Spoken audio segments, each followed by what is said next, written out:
wala na sigurong masasarap pa sa gising sa umaga na ito ang bubungad sa inyo. Humigit kumulang 1 kilometrong stretch ng puting buhangin na kung tawagin, mahabang baybayin. Pag stress po kami, lumalabas po kami ng bahay. Maganda na po ang view. Nawawala pa kami mga problema. Isa ito sa mga ipinagmamalaki at dinarayong tanawin sa Quezon Province. Ang Patnanungan Island.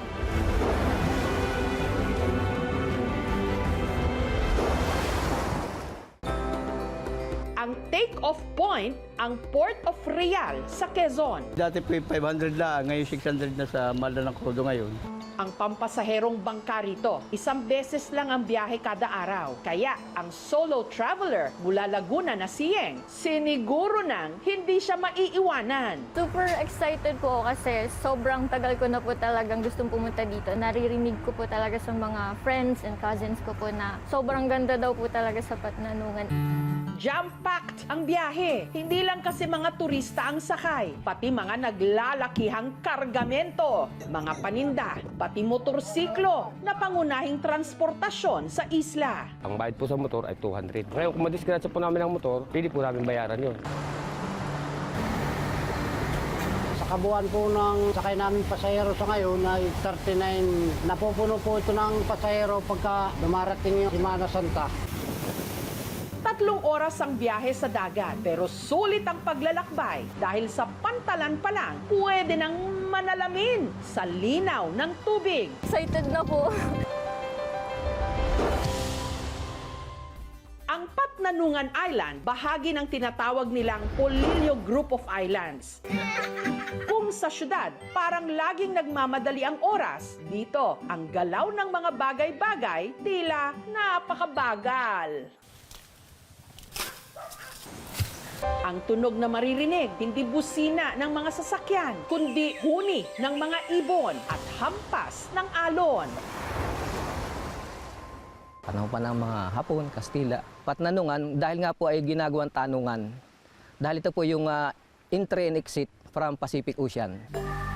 Isa sa dinarayo rito, ang beach resort ng pamilya ni Ana Marie na nasa gilid lang ng mahabang baybayin. Ang entrance fee, 30 pesos lang. Noong una, ito po ay puro puno lang po, wala po dito nakatira. Naisipan po ng aking pamangkin na gawing isang bakasyonan.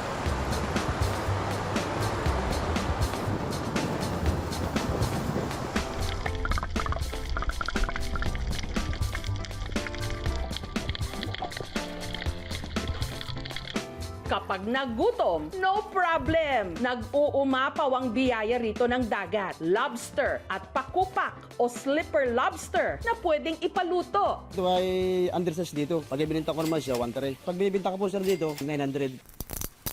Panalo. Manamis-namis. Fresh from the sea. Sobrang sarap. Dahil wala ritong mga hotel, ang mga bahay ng mga residente gaya ni Roland, ang ginawang transient house. Meron po siyang 3 room. Ito po yung unang room. Kakasya po siguro sila po yung 2. Bali lahat po ng room ay air condition na po. 1.5 po ang isang room.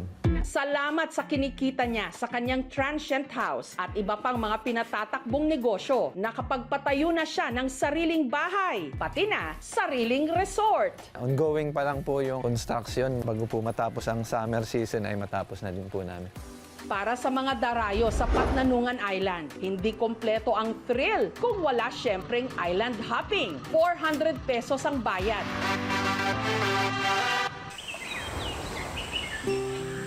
First destination, ang kanilang ipinagmamalaking bird sanctuary ng Minasawa Island. Marami po dyan yung mga birds sanctuary, saka po mayayaman sa corals. At beach din dun sa palibot. Po yung bantay na inasahin ng DNR para po protektahan po yung area.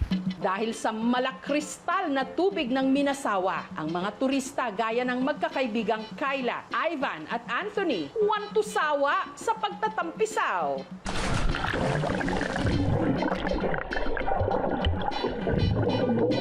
Sobrang sulit, sir. Kasi makikita nyo naman sobrang linaw ng tubig. Kung ano po yung nakita namin sa mga social media, yun po talaga yung na-experience namin dito. 30 minuto na biyahe mula Minasawa, mararating naman ang next stopover kung saan maaaninag ang ganda ng lulubog lilitaw na sandbar sa Pacabalo. Pero hindi raw ito madaling puntahan. Madalas kasing nagngangalit ang alon sa karagatan, gaya nung araw na yon. Ang bangka na sinakyan ng aming team, sinalubong ng humahampas na hangin at ulan. Hindi po namin in-expect na gano'n po pala yung mararanasan natin. Yun na lang yung iniisip namin, na makauwi kami ng buhay. Pero sa mga araw na kalmado ang dagat, ganito ang maaabutan. 18 meters na haba ng sandbar. Sa pino ng buhangin, lulubog agad ang paa pagtapak.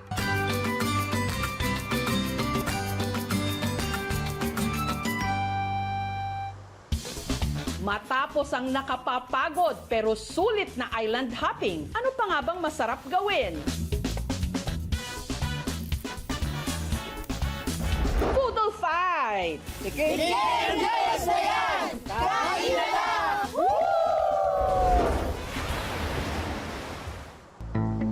Sa kabila ng potensyal ng Patnanungan Island sa turismo, ang isla na iipit ngayon sa dalawang nag-uumpugang bato, ang Minasawa at Pacabalo na matatagpuan sa loob ng Bordeos Bay, pinag-aagawan ng dalawang mga munisipyo. Ang Patnanungan at Bordeos kasalukuyang nagahati o co-shared sa jurisdiction nito. Maninindigan po kami na talagang ang Minasawa Island ay pag-aari ng Patnanungan. Before World War II ay naklaim na po ng Patnanungan ang Minasawa. Nung nag-separate po kami sa bayan ng Pulilio, ibinigay nila sa amin ang lahat ng isla. At kasama po ang isla ng Minasawa at ang isla ng Pacabalo. Since yung dalawa ay nag-submit ng parehas sa position paper, it means walang amicable settlement sa dalawang LGU. So mag-elevate siya to sangguniang panlalawigan. Tinitingnan dito would be yung pagkatatag ng bayan nila, historical background, yung mapa nila, tapos si court yung final decision.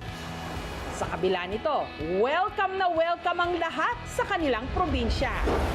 We want to start sustainable. Gusto natin mapatagal na ma-enjoy ng mas marami pang generations yung island and yung nature ng Pulili Group of Islands. Ang basura mong dala, kailangan dalhin mo para hindi maging marumlang isla. Sa dami ng mga isla sa ating bansa, may mga lugar katulad ng Patnanungan na tila inilihim ng kalikasan. Paraiso na hindi kailangang maging marangya para ipaalala sa atin kung gaano nakamamangha ang ating sariling bayan sa likas nitong ganda. Kaya dapat lalo pa nating pangalagaan.